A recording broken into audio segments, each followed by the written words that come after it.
Hello everyone, I hope we are live. I'm Neeraj Devgankar from DSTI, and today we are going to have a Q&A session mainly on one of our programs called Applied MSc in Data Engineering for AI. Just to introduce you, what is DSTI School of Engineering? We recently rebranded from Data Science Tech Institute. We are mainly focused, or you could say super specialized in programs related to data and artificial intelligence. Uh, and we get a lot of questions on our programs. These are very commonly asked questions. We have compiled them together, and we would like to answer them in today's session. This is a live session coming to you. Uh, we are sitting in our headquarters, NIS Sophia Antipolis. I'm Neeraj Devbhankar. I help the school in managing marketing activities. With me, I have Sebastian Corniglion. He is the co-founder as well as the dean of the school, and there could not have been a better person to answer these questions that students usually have. He's going to be answering these questions. I would suggest try and come over here. We would have quite interactive session. If you have any questions, we would be more than happy to answer them live. So just raise the questions. Probably you can put it in the live chat, and we will be more than happy to answer these questions. Thank you. Okay, so shall we start the question? Okay, all right. Oh, this is the last question, sorry.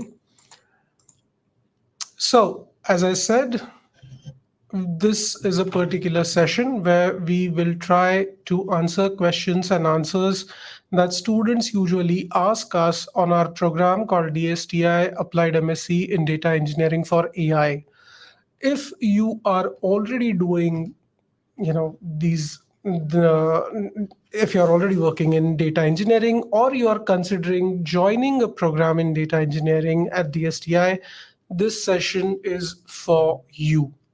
So one of the major questions that as I already said in the introduction also, we are based in France, and one of the major questions that we do get asked is why study data in France? Because unfortunately, not many people know that France is a really great destination to study data science. So, Sebastian, would you please explain to us why should we study data and AI related programs in France? Absolutely. And I would say in France and in particular, and more globally, maybe in Europe. But why France? Well, data science, data engineering, AI, call it whichever fancy name is currently trendy or about to become trendy, are really fields based on two fundamental components: the applied mathematics on one side for anything with respect to machine learning and artificial intelligence, and advanced software, computer engineering, and information technology on the other side. These two pillars are historically extremely well represented in France, historically and today. I don't need to say much about the so-called French school or French style of mathematics, which has produced many academic rewards, including Fields medals. France is a very well-known and really well-recognized on the international scene country for its excellence in theoretical but also applied mathematics, which we're obviously looking more on the applied side here. And this tradition persists and is, of course, persisting and is very visible at DSTI throughout our programs, of course, in the data science and AI program, but also in the data engineering one. Coming to this, the data engineering requires a specific skill sets of what traditional computer science and engineering graduate schools, and universities would provide. The focus of this job being, of course, industrializing artificial intelligence across information systems. The second goal, but connected, is to create, manipulate, maintain the data pipelines which are feeding AI, and more generally feeding all data streams in companies' information systems. And these are, again, also subjects where France is maybe less well known internationally, but with respect to the size of the country in terms of population size, of course, but also of GDP. You're talking about the seventh world economy. We have many very large IT companies, Capgemini, Atos, to name a few. We have also our golden nuggets, Dassault System, which has, remarkable tech software company, which has grown by 2-digit figures since its creation every single year since the mid-80s.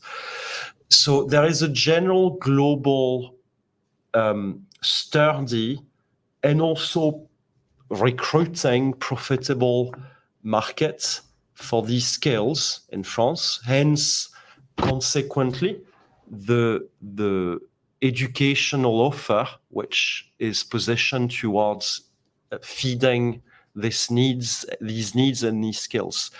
As we are showing on the slide as well, there are regular government initiatives, but this has been true since, I would say, the post-Second World War. There are regular governmental initiatives to boost these areas, and the visa policy is, I would say, is nothing to do with the DSTI in particular, but the visa policy is quite possibly one of the most generous one in Europe and the most open one in, at least on continental Europe, let alone the United Kingdom, who decided to leave. But we have a rather open arm policy with respect to foreign students, but not just for studying, also for staying, be it in France or more globally speaking in the EU. France is, I want to remind everyone as well of geography, is literally at the center of Europe geographically. It's in surface area is the largest country in Europe, and is by its geographical position at the center of European exchanges. So we do have also quite a few students who decide not specifically to stay in France, but carry on also their careers in Europe, with respect also to language proficiency, that also Europe offers a lot of opportunities on that side. Thank you, Sebastian. I want to take this opportunity also in between to welcome everyone who has recently joined. I would like to remind this is a live session for questions and answers. If you have any questions, please do ask them through live chat. You can ask your questions. We would be more than happy to answer them. Anyway, we are trying to answer the questions which have already been asked to us by our students. So the next question is DSTI accredited? Yes. So yeah, of course we are. We are officially registered as a higher education institution with respect to the French Ministry of Higher Education and Research. That's number one. And authorized to deliver degrees. Then our programs are also recognized by the French government through the so-called RNCP mechanism, which is a focus on employability. I want to underline this. France has possibly a rather unusual system in that respect, where both the Ministry of Higher Ed and Research and the Ministry of Work and Pensions also, but work essentially, have got an input on accreditation.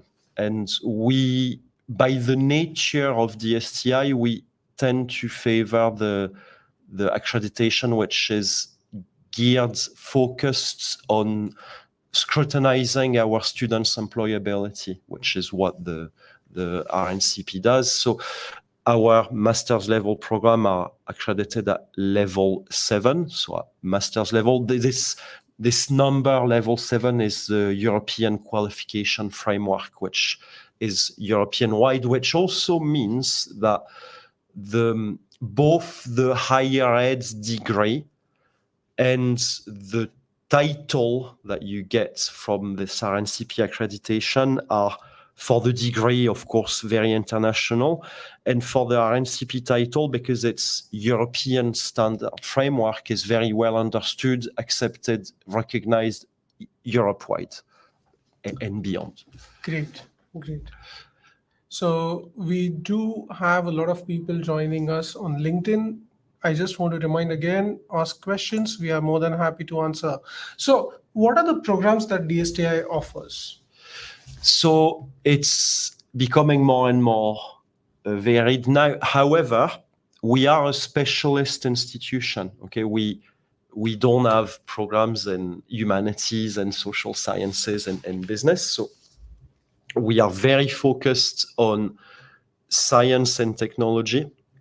So historically, our initial, which is almost 10 years old now, initial program in data science and artificial intelligence, which is the maths-driven one, with, of course, computer tools and software and programming and cloud computing, but it is the maths-heavy, maths-driven program. So focus being designing algorithm, improving machine learning processes. Essentially now we have a lot of algorithm, improving data preparation processes, etc., going into production. The data engineering one it's anti-symmetrical. It's prime focus on computer engineering. As I said at the beginning, industrializing AI, creating the data pipelines of companies, improving code development, deployment, DevOps, and continuous integration, etc. Machine learning operations as well, cloud computing, and a little bit also, never to be forgotten when we industrialize information system, a little bit of cybersecurity. The data analytics program is the end of the data value chain. It's assisting decision making. It's a very old job, which kind of even predates digital computers, really. But this job has really transformed in the 21st century, moving on from statistical analysis, Excel, maybe a few specialist software. The job is now very IT intensive. Data analysts are also expected to automate, to use Python, R, low or no code also platforms for enterprise systems, CRMs, ERPs. So the job has drastically evolved in the last 10 or 15 years, and the data analytics program is quite significantly different at DSTI, with this whole IT presence that you find compared notably from more traditional business school programs. Then, because, well, companies appreciate what we do and the way we train our graduates, our future graduates and students and future graduates, we were pressed to open a bachelor in data and cloud engineering, so more on the IT side.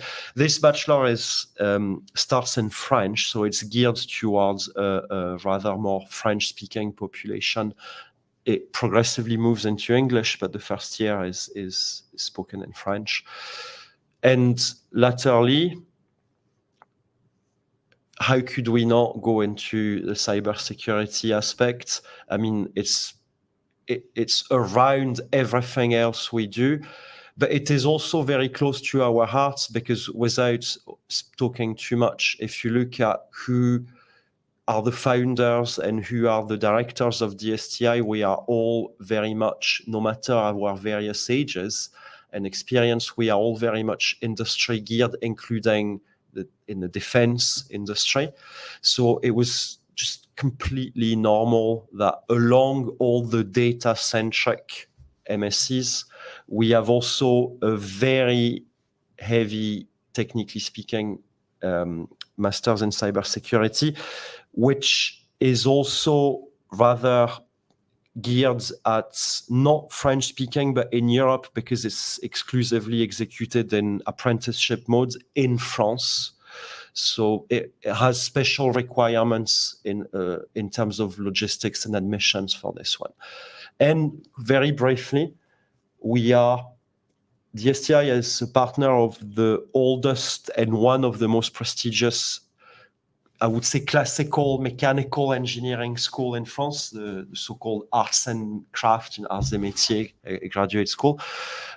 We have a specific postgraduate, so after engineering studies, subject on artificial intelligence for the digital transformation of the industry. Again, this is a rather specific admission condition. There will need here also to be a French speaker with respect to the classes given by our partner, and it's in apprenticeship. So it's reserved to people who are already in France or in Europe and are French speakers. Okay, thank you. That was quite detailed. Let's now take a question. Wow, we have the first question. I would like to know if there is a PhD program. No, DSTI is not a doctoral school and never will be. It is not our aim. We are affiliated and heavily related to other higher ed institutions which have PhD programs. So Arts et Métiers, for example, but also Université Côte d'Azur, from which our MSc programs are labeled by their national AI program. PhD needs to be done in large universities, from my own experience. So some of our graduates decide to go for PhD programs. They tend to prefer the good income that, being either a data engineer, a data scientist, a data analyst, or cybersec expert provides, but some of them do go towards PhD. It's a very different route of career, which probably I don't have much time to talk about here, but I do want to highlight one aspect. The vision of the necessity of taking a PhD in US or US-inspired educational system, and in Europe is very different. In Europe, specialization happens really early, at bachelor's level, and when you're finished with a 5 years master's degree, you have the same level on average. In science and technology, you have the same level of specialization that you acquire when you start a US PhD program, which starts with classes usually for 2 years. It's not better or worse. It's just the organization of studies are very different.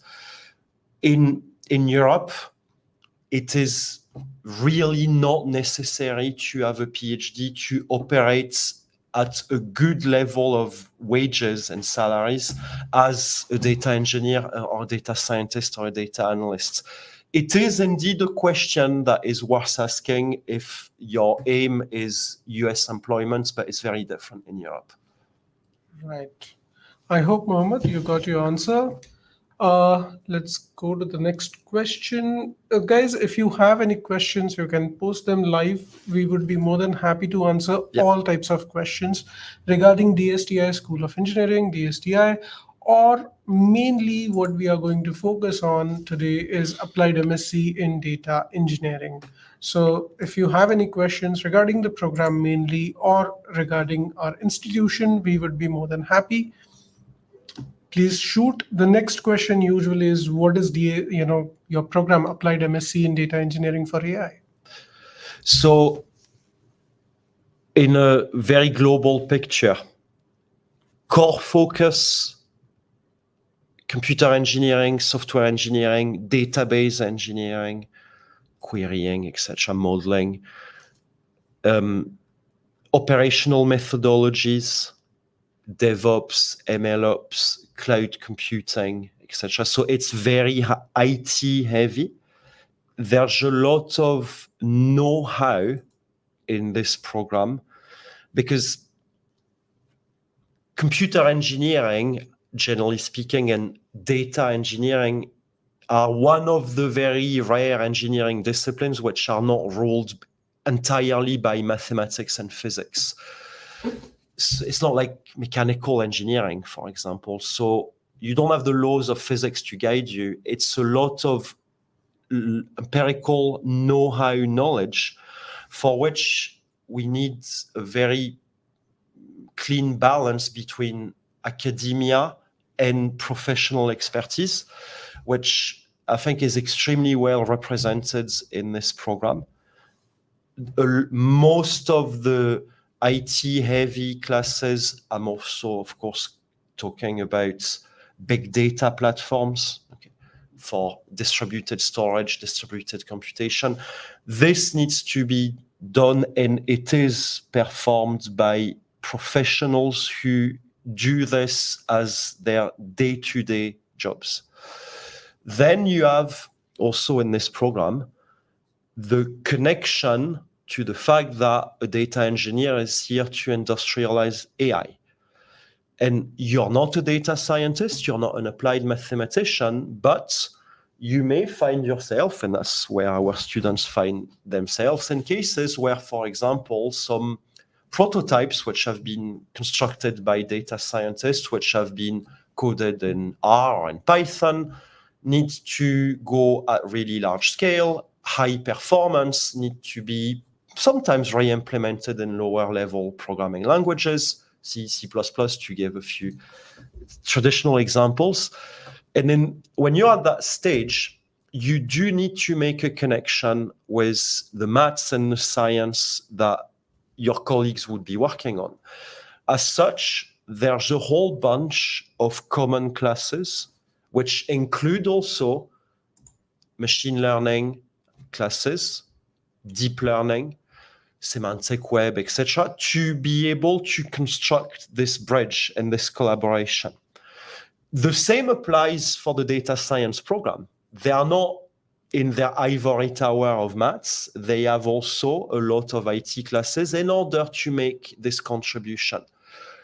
There is also of course, the management parts. Yes, of course. So that was the next question anyway. Okay, yeah. So that's why I was getting into that. So we do have a unique structure. Probably you can restart from the warm-up as well, because that's also one of the most important part. And then probably we can again talk about the support sessions, I guess. Yep. That's also quite important, and other things. Yes, I suppose I should start from the beginning. Indeed. Yeah.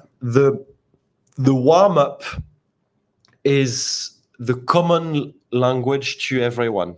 So all our students, no matter which data MSc they do, will go through this very extensive, actually, warm-up, which makes sure that everyone goes onto the same base. So it's very high IT heavy. There's a little bit of mathematics, but as you can see, very little in the mix. And it's making sure that all the fundamentals have been acquired to be able to go further.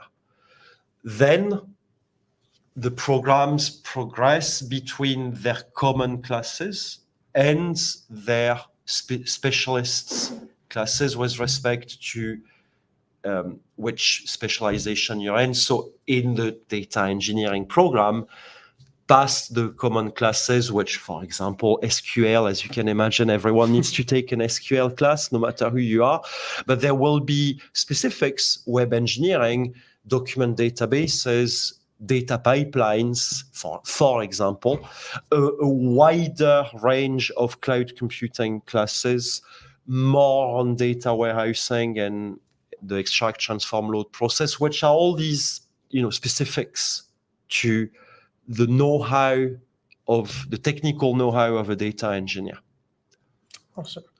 The next part, probably. The next part, sorry, what I've said. So there's this data science area, which kind of makes the bridge, okay, with data scientists and the operational methodology, which I also already brushed.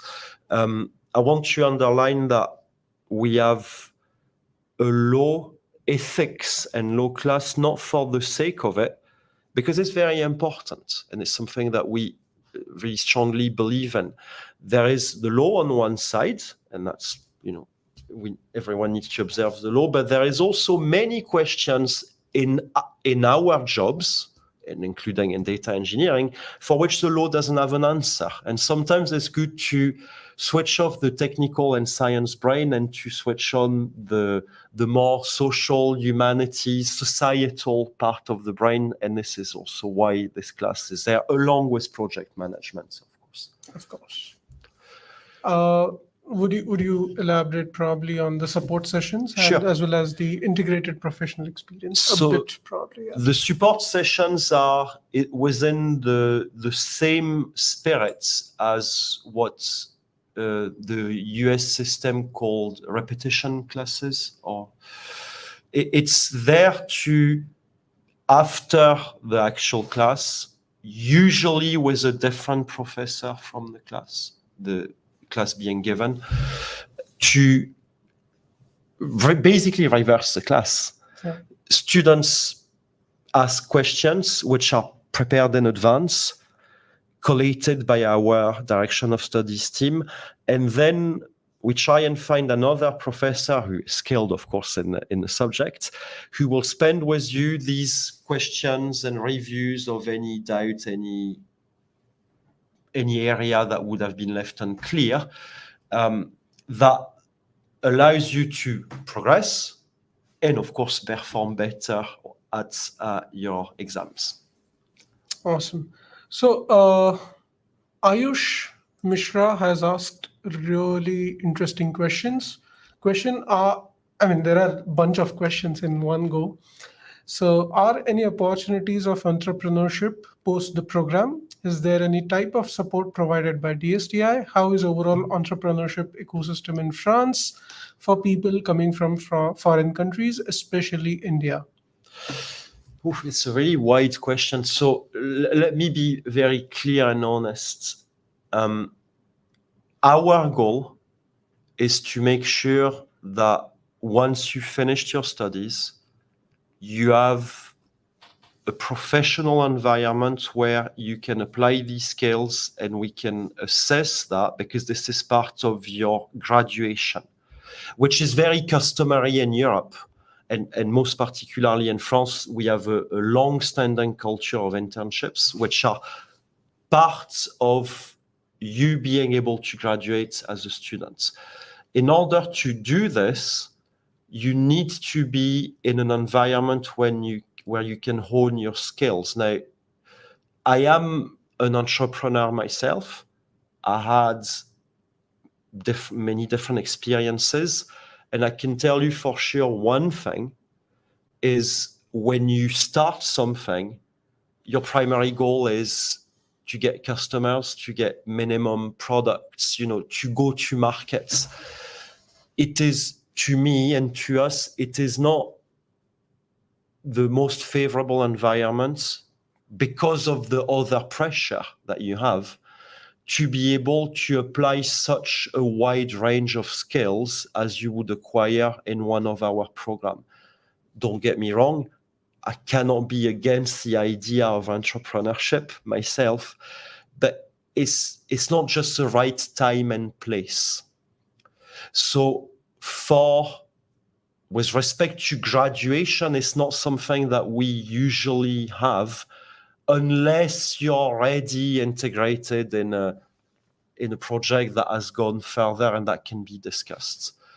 Having said that, going as a non-European citizen entrepreneur in France is actually very easy. There's no particular blockage, prevention of anything stopping you as long as your idea works, as long as you can collate your funding as to start your idea. As long as you have the necessary beginning, you will not be opposed being an entrepreneur because you're not an EU national. And that is also, I think, a distinctive sign of the openness of the country. It doesn't matter at all. But we don't do this because this is not what we are geared for. We are not a business school. We want our students to have a complete professional experience after they follow their classes. So the answer is yes, you can, but after. Yes. In fact, just to add, as an Indian, I can tell you one thing, that being a solopreneur is easy, the easiest thing rather you can do over here.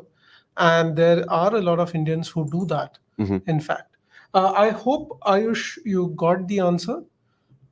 If you have any questions, you can always, meet us personally, virtually, of course. We will be more than happy to answer if you have more questions. Okay, so the next question is, which certifications and technologies do you train for in this particular program in Applied MSc in data engineering for AI? So Niraj has put already quite a lot, and yet a few Yes. of the different techs. Techs are, of course, extremely important, and notably those which can earn you an external industrial grade certification, cloud computing, for example. I want also to underline that a proper engineering school should focus first and foremost on training your engineering mind, which is what we do. What you need to be able to learn, to reason, and to design and to construct ideas like an engineer, analysis, design, prototyping, implementation, tests, integration, that whole chain, which applies in any engineering discipline. And then when comes the time of implementation, comes many different tools.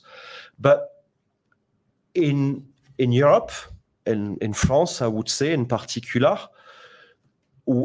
even if our curricula are filled with technologies, I insist, first and foremost, we train your mind to reason and say, okay, so this tech now is going to solve this problem that I have analyzed, and I'm going to find a design and an implementation solution. But throughout the life, in fact, I'm just out of giving a software engineering class to our current spring 24 students. And even if they've just started, they were telling me that they couldn't already believe the number of tech that were being exposed, and they've only just started a couple of months yet, and of everything they had access to. But remember that I'm a software engineer myself. I'm a data engineer by training, even if we weren't called this way at the beginning. A tech it's just the final step. The value of your salary is not about the tech, it's about your reasoning and how you then deploy this technology. Okay. So the next question that we always get is, what are the advantages of DSTI's data engineering program specifically? Like, why should I study data engineering at DSTI School of Engineering? So Sebastian is answering these questions for you guys, I would like to just remind you that if you have any questions, we would be more than happy to answer your questions live. We have already answered a couple of questions. If you have any questions, feel free. We are here. We would be more than happy. Yes, Sebastian. So let me start on the faculty academic side, and then we can also talk about the logistics of DSTI and the flexibility. The faculty is actually, I must say, the thing I'm the most happy about having co-founded the school, because it is extraordinarily difficult to make two very different types of population and people work together, mathematicians and computer engineers. They don't speak the same language, they don't have the same approach. And yet, this is what AI is about in general. Be a data scientist, a data engineer, or a data analyst, you need both. And students need to be trained in both. The balance between the fundamentally academic requirements, particularly in applied mathematics, to the know-how, the professional, empirical sometimes know-how that requires computer engineering in general is really not an easy one to find and to create. Without telling the story of my life, I've been in two very different educational systems in France and the United Kingdom. And even in a very prestigious university in the UK, the reality is I was never really taught that much of an engineering know-how in computers. Plenty of maths, but not so much of, practical, usable, immediate skills. Finding this balance and making these people work together, also understand each other, why the mathematicians need this and vice versa. That's been the work of the last 10 years, and really very successfully so, with respect to the success of employability of our students. That's something that we're very, very proud of. And that makes us quite unique, I would say. True. Even when speaking to people from all over the world. Then the other thing is we have also a very unique flexibility. The different modes of studies that we offer, either basically depending on who you are and depending on what your constraints are, your age, where are you in your studies, in your work, in your employment? Can you stop working totally? Do you want to make it short? Do you want to make it the nominal 2 years length of a master? Do you want to do it asynchronously, online, on campus, a mix of both? We can do anything. We've been doing this from the very beginning of the existence of DSTI. We didn't rush into advanced teleconferencing during COVID. In fact, we were probably the only higher ed institution which has constantly taught throughout the pandemic without a day of interruption. So we're very, very good at this in making sure that no matter what your constraints are, there'll be a study mode which will be applicable for you. And if throughout your studies you need to change for also whichever constraints, we will always accompany you. Because we are when I say small, I need to be careful now, because when you have in excess of 300 students per year, you're not that much of a small school anymore. We are a specialist school. Exactly. But because we're not the scale of tens of thousands of students, we have also a more family, close relationship, particularly at direction of studies, which allows us to provide tailored individual study support and follow-up really at individual level. And that is also a huge benefit of being in a specialist school. Absolutely. Thanks. Thank you. That's quite important. And just elaborating further on what you were saying, we get a lot of questions. Why should youngsters join DSTI? Like, what kind of, study mode or facilities do you offer? For youngsters, the nominal, and particularly for an international student, the nominal way of doing it is your 2 years master's with an optional internship on the first year and a mandatory for graduation internship in the second year. We have a very efficient, and I really seriously mean this, a very efficient corporate relations team. Our employability level, which is scrutinized by the French government, is extremely high, near 100%. And so we're very good also as acting almost like a recruitment agency. Like we are able to, provide to companies fitting profiles with respect to who you are, and that's really streamlined the process. That's one thing, and I believe that I underline the importance, the tradition of internships in France. It's not necessarily part of an English-speaking world culture. Being a British graduate, internships don't exist still to this day. But it's very important that you apply your skills throughout your studies. So, which is why it's also part of your graduation at the end. Now, for some of you, you might be interested in higher education apprenticeship. We're not talking about tradesman's work here. It's higher ed in apprenticeship, which Germany has been doing since the end of the Second World War at higher ed level, and has been now for 5 or 6 years immensely popularized, I would say, at last in France too. Apprenticeship is traditional in craftsmanship, of course, but it's very good in higher ed. So it is a possibility, but I want also to be extremely clear here. About 10 to 15% of our global apprentice population is non-French speaker. So there is a possibility to be an apprentice in France and speak and be in an English environment, but it's not the norm. The companies are based in France and they're international. Most of them will require a certain level of confidence in the French language.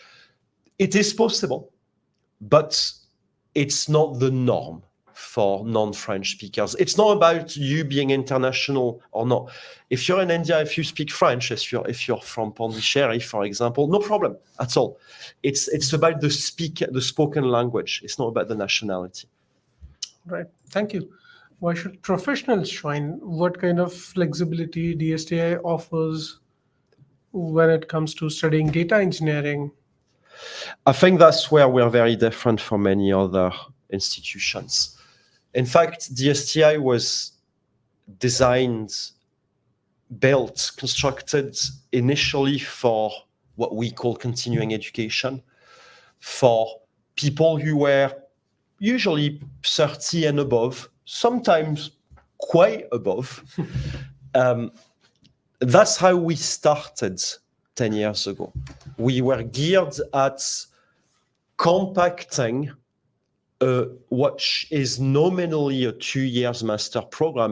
The programs at NIRAJ, being a graduate, are very heavy, like for real. You just need to speak to our students and graduates to know about that.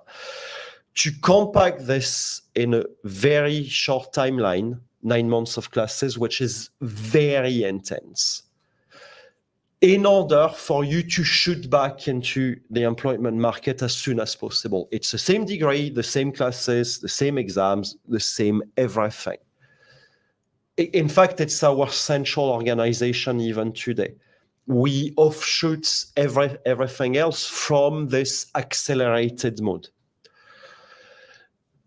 We still have about 30 to 40% of students who are above 30 and above and come to us to gain further skills to improve their employment.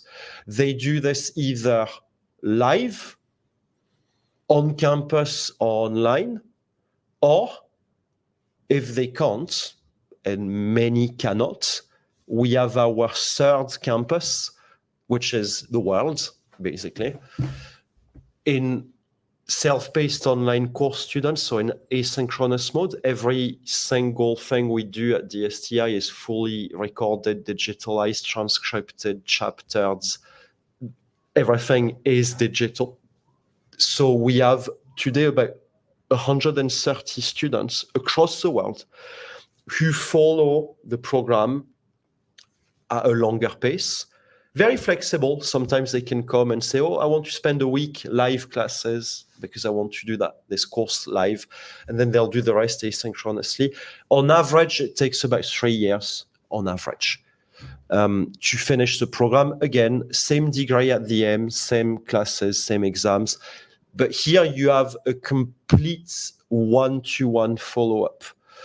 Even in the way that in which order the classes will be followed, this is all dynamically adjusted one-on-one by our direction of studies. Thank you. That's quite a lot of flexibility for people who are watching, who already are working probably in data and want to upgrade themselves, upskill themselves. This could be a really, really interesting program. We have seen a lot of people, typically having worked in data for about 6 years, 7 years, want to upskill. They join mainly Spock mode online. Yeah. And they have fantastic results at their current employers. I'm sorry. A lot of this kind of population, very often they do this not systematically to practice the technical skills themselves, but because they are at a point of their professional life where they'll be managing technical teams. And if you want to be a good technical manager, you need to know you need to know the science and the tech. And we find this particularly so in India, I would say. We've had quite a lot of 35 plus students in that Spock in asynchronous modes. We're like, I'm doing this. I'm not going to write the code myself anymore. Okay. Yeah. But I need to know, because I have people under me and my team is growing and my company is going more and more towards data engineering, AI, etc. I need to recruit. I need to be able also to make wise decisions on my recruitment. So I need to know. And that's also another case of following the program. Absolutely. Typically, the managers, directors. Okay. So what are the admission requirements for Applied MSc in data engineering for AI at DSTI? So online application form on the website. You must at some point of your life have studied some mathematics. You need to be a computer engineer. Telecom could do, but you need to have proven educational experience where the topics of IT, software engineering, etc., have been touched. Okay. The spectrum for data engineering is a bit narrower because we need to make sure that you have the fundamentals. Okay. Then, in terms of academic records, either depending on your age as well. Yeah. I personally lost all my transcripts amongst many moves, across the world. So maybe some more mature students may not have them handy anymore. In that case, we have an entry, our own entry exam. We also accept standardized international GMAT, but we have our own, which is essentially focused on applied maths and IT. Or probably if you are a younger student, and particularly if you are currently in education, you will have transcripts and will be able to evaluate them.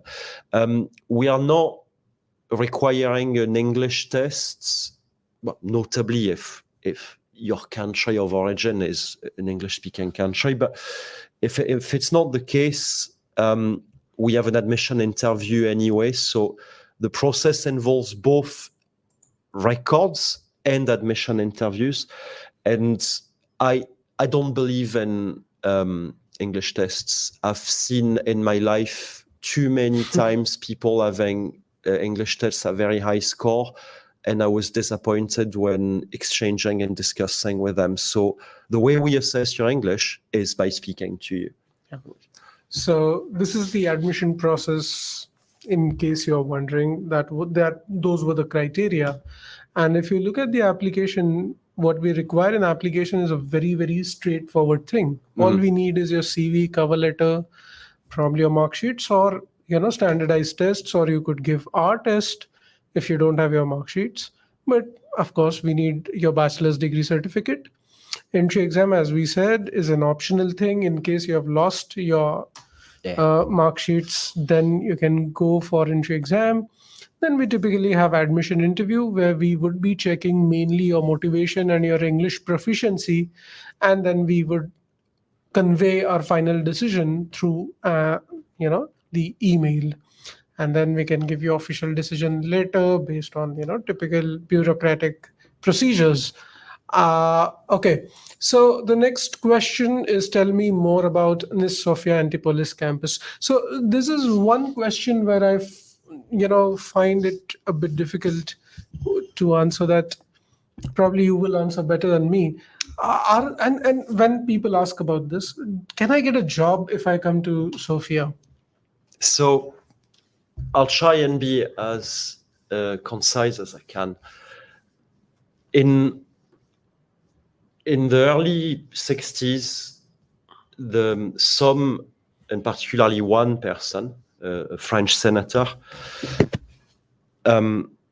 wanted to create an equivalent of the Silicon Valley here down south in France for the same reasons as the Silicon Valley, because of the geographical location, the climate. The French Riviera is very well known for its lifestyle. So this appeal, and because we have excellency in applied mathematics here of the highest level in international level, and we were starting to build in the 60s very good skill sets in information system, which is a particular skill in France. So this area where we are sitting right now was selected, protected, because only a third of the whole park, which is 2,400 hectares, only a third of it can ever be built, concreted, basically. And that's actually in a law which is almost as strong in our French constitution. So the idea was to create an environment profitable for research, studies, advanced studies, and employability. Je peux quite a few of companies here, but Sophia Antipolis is essentially an engineer's dream. The companies which are there are essentially R&D units. Okay, they are not the headquarters of it's an area of advanced engineering and research. So there are major employers from all over the world. Sophia is now particularly well known for the travel industry in IT, with the presence of Amadeus here as for the software development, and carries on its life as the largest technological park on continental Europe. It is a wonderful area to study, to learn to be at peace in a clean also environment. In all meanings of the term, it's not just the greeneries, it's the ability to do sport, the fact that you are right on the sea, we're near the sea, etc. It is not as dense in employment as the Paris area at all, but because France is highly concentrated and highly centralized.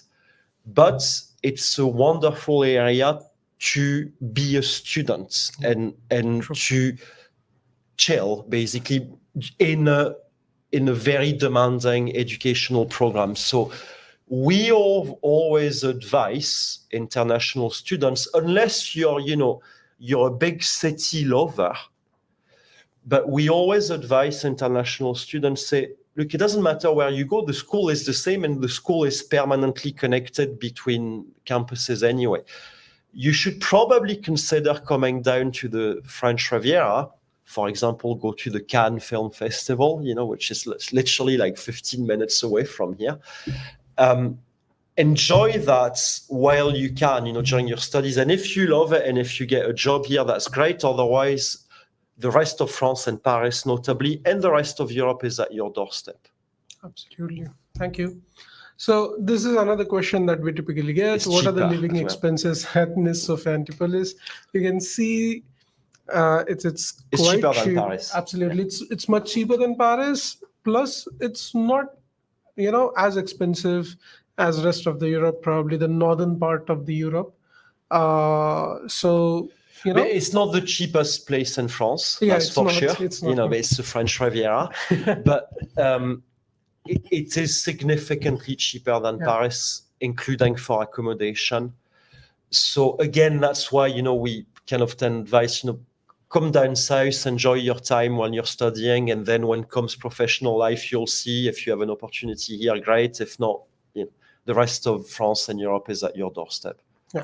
So the next question typically is, tell me more about your Paris campus. So the Paris campus is very different. So here we are in Sophia, we are in the grain of the forests, of the lovely pine forests. In Paris, we are bang in the middle of the city in the students' district, in the 5th district, which is where the historical La Sorbonne University is located.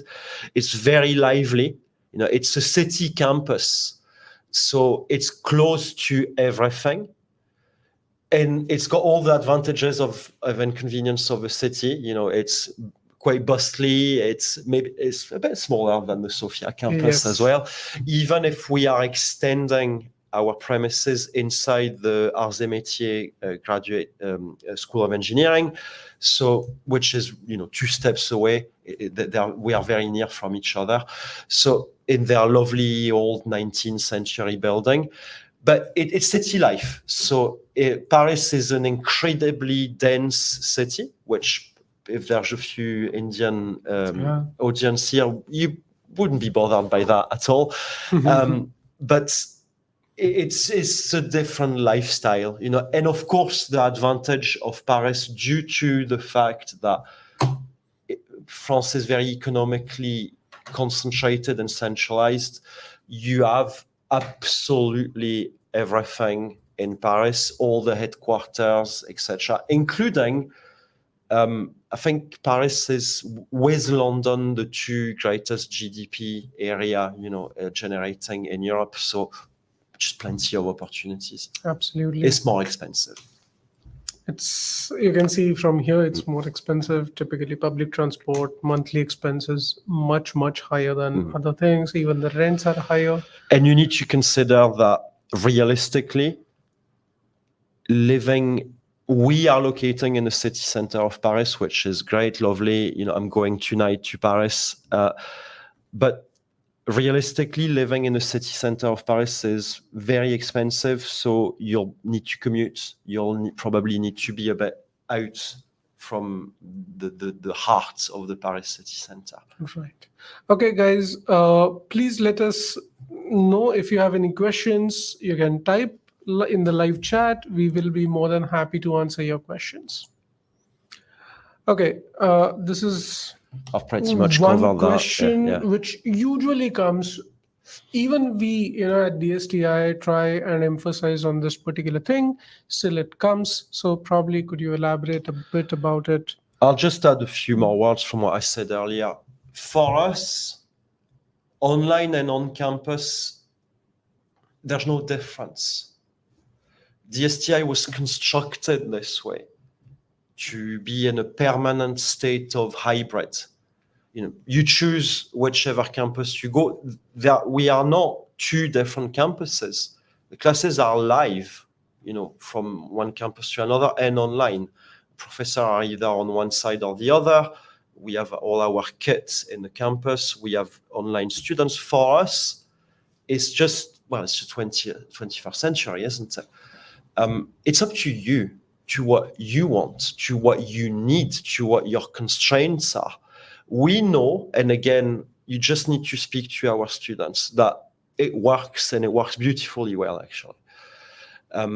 To the point that sometimes they work so well that we wish we would have maybe more students coming on campus. It's the actual truth. But it doesn't matter, really. What matters is you. What do you need, and what is the most convenient way to study?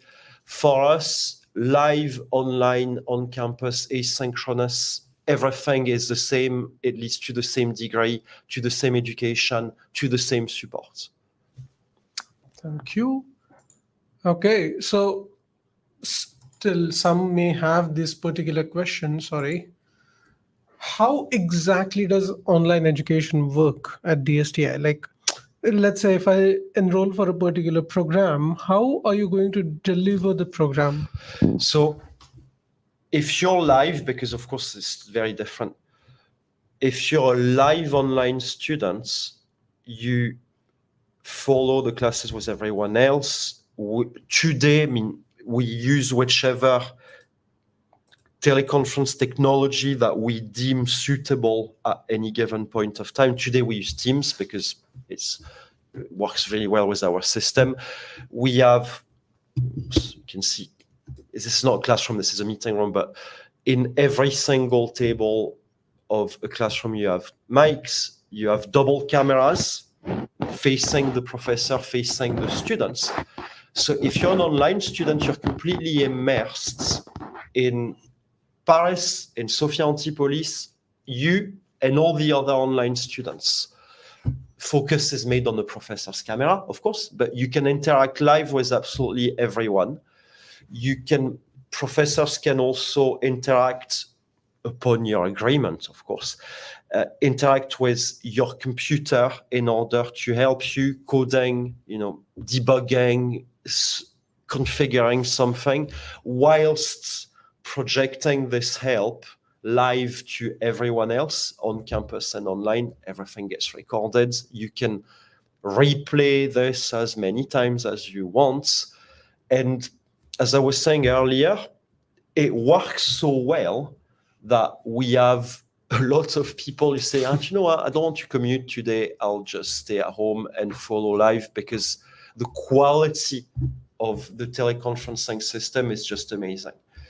And for asynchronous students, it's not just all about the recording of the classes. It's about the support that we give. On a monthly basis, you'd have a meeting with direction of studies, follow up your progress, adjust your learning path progression, what's the next class. This is completely individual, tailored, and dynamic. The exams are completely digitalized, secured, but digitalized. Everything is put on our custom-made LMS. It's, again, I think, but to me, that's how a higher ed institution needs to run in the 21st century. Absolutely. Thank you. Last few questions that students have asked that we will cover. Guys, we are live. If you have any questions, just let us know in the comments. We would be more than happy to answer. Okay, so where do DSTI students usually work? I mean, we have talked earlier about the employment in the earlier slides, that DSTI manages to employ almost all the students, right? But where do they work? Everywhere. Well, working in digital and science, and particularly in data-centric jobs, means, if you're attending this, I don't need to explain that there's not a single organization not affected by these matters, by data science, data engineering first and foremost, and data analytics. So it is literally everywhere. Now, we do have, and it's not because we force our students. We couldn't and we would never do this. But we do have globally quite a strong industrial philosophy at DSTI. And somehow it seems to reflect on our students, meaning that maybe unlike a lot of tech and science schools where a lot of students would go into consulting companies, we do, very clearly, but the proportions are not as high. We have a lot of students who go where I would say the primary need is born, rather than consulting and advising. You might as well be at electricity production, at oil, at creating financial products and telecoms, etc. Wherever the primary need is born, rather than, and there's nothing wrong with that, I've done lots of consulting in my life, rather than advising and consulting to others. And to be fair, I'm very happy that we observe this out of our students. I think in the kind of jobs we train in, it's very good to be on the field, to see it where it actually happens. But of course, consulting companies are very much there, as you can see. Absolutely. Thank you. So what kind of career support does DSTI offer? How do you ensure that almost everybody gets a job? We internally work basically like a recruitment agency. It's very simple to say, rather than long words. The way that we got ourselves organized, and that was one very important point to me. I believe that higher ed needs to be listening much more to the job market. We may have grand theories and ideas, etc., and that's great. But and it's good to teach them and to share them. But when it comes to employment, there is only one rule, and it's the rule of the job market. So we have built an extensive network of companies that know us, that trust us, that employ our interns, our apprentices, our graduates, our alumni. And it's a typical snowball effect, isn't it? The school grows. Now alumni are calling, say, okay, could you get me a couple of data engineers? Could you, for the intake to come, could you get us a couple of data scientists, data analysts, etc.? Because that's just what happens when a school is successful. So we have the network, the really growing network, and internally we reason like an employment agency when it comes to these matters, to coaching, to reviewing your CV, to preparing for technical interviews, cover letters, etc. That's just very, very simple, but it's very efficient. Absolutely. Absolutely. Okay. So one of the questions that we get asked quite often, it's not exactly related to our program in data engineering, but typically people are very curious to know what are the career paths for a data engineer. So probably if you could just explain that part briefly. Well, if you want to earn a lot of money, don't go into higher education. That's what I would say. That's a joke. It's actually a very good thing to do. The typical careers that you'd expect in computer engineering globally with the specialization touch. Now, there is the cool thing, which is would you want to go more into the AI sciencey side, industrializing AI at really wide scale, which, for example, if you are of the type to enjoy applied mathematics combined with IT and technology, that's actually quite a cool thing to do. Because very often, when you are a traditional computer engineer, the science part kind of leaves you. So that is a cool opportunity, the whole progression from data engineer to AI, machine learning engineer, etc. Or you can stay much more in the IT part, pipelining, information system, platforms, cloud computing, etc. The rest, I think, is everyone knows. It's progression of careers. Depending also, I would give you maybe one professional advice. If you want to remain a techie, like me, for example, make sure that you are in a company which can promote also via technical know-how. A lot of companies, a lot of organizations promote exclusively via management. I'm not criticizing. It's a fact. So promotion is very often achieved by management's position, and it's not for everyone. I think particularly here, I'm talking, I believe, to an audience who probably did computer engineering as initial education. We like tech, Removing tech out of us sometimes is hard. So some companies do promote via the technical track. Not all of them. Amazon, for example, do. They have a very, very clear technical promotion and evolution of career. That's something to observe. If you are really attached to technology, you may not want to become a chief data officer, which is essentially a management role, for example. Absolutely. So these are the typical questions and answers that we deal with day in, day out. Oh, last question.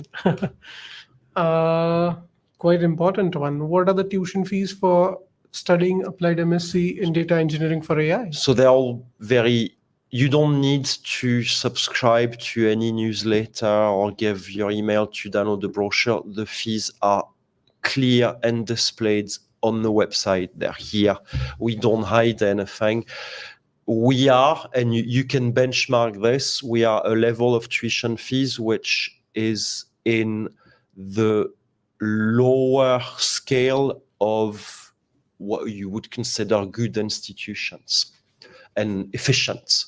So it's all there, depending on you do it in accelerated mode, shoot once, or if you do it in 2 years, where you would pay fees every year. It depends on your rhythm, but all the conditions are stated here.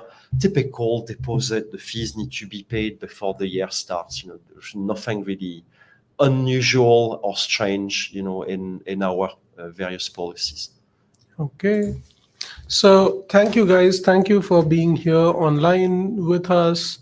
If you have any questions, we are still here. We would be more than happy to answer your questions. Thank you for listening to us for almost an hour or a bit more than that. Thank you. Thanks a lot. Thank you. Are you going to cut now? No? I'll cut. Yeah. Okay. Thank you very much, guys. Thank you.